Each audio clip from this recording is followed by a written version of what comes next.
Сәлеметсіздер ме, құрметті көрермендер?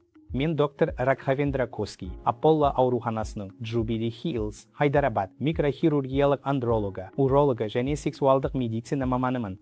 Бүгін мен Фимоз туралы айтып өткім келеді. Бұл көптеген адамдарда балалық шақтан ересек жасқа дейін жиі кездесетін мәселе. Негізінде, Фимоз дегеніміз не? Фимоз бұл жыныс мүшесінің басында, яғни гланс пенис деп аталатын жерде болатын жағдай. Әдетте, жыныс мүшесінің терісі, қалпақша, оңай артқа шегінеді. Егер сіз жыныс мүшесінің басындағы теріні, яғни қалпақшаны, артқа қайтаруда қиындық көрсеңіз, біз оны фимоз деп атаймыз. Яғни, бұл қалпақша терісін немесе жыныс мүшесінің басындағы теріні артқа қайтарудағы қиындық. Міне, бұл фимоз деп аталады. Физиологиялық фимоз деген ұғым бар. Яғни балаларда бұл жағдай терінің қаттылығына байланысты 4-5 жасқа дейін болуы мүмкін. Одан кейін біртіндеп бұл қаттылықтар жойылып, бәрі қалыпты жағдайға келеді. Егер бұл жағдай әлі де сақталса, оны біз кәдімгі патологиялық фимоз деп атаймыз. Бұл қай жерде жиі кездеседі?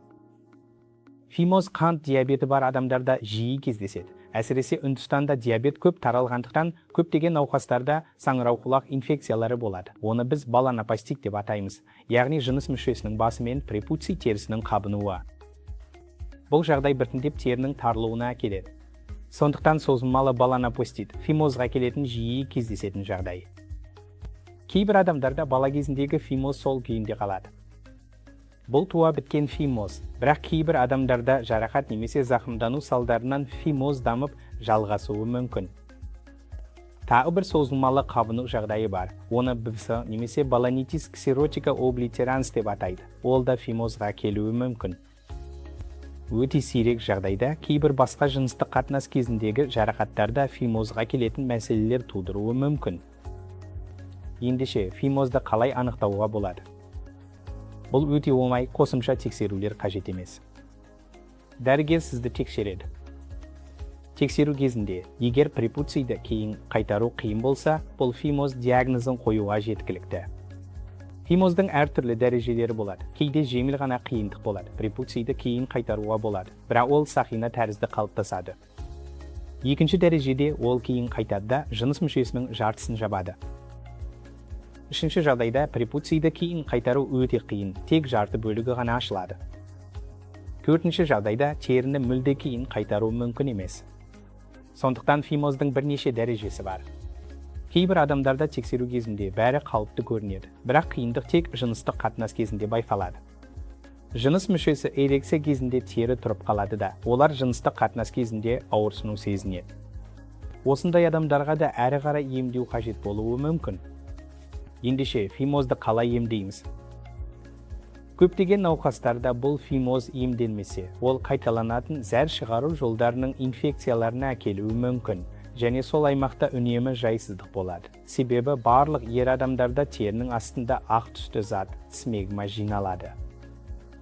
Әдетте олар өздерін тазартады. Егер ол қайтадан пайда болса, егер тері тым тар болса, олар смегманы тазарта алмайды. Сондықтан бұл инфекцияларға келеді. Ал өте сирек жағдайда бұл созылмалы қабыну жағдайы жыныс мүшесінің қатерлі ісігіне әкелуі мүмкін.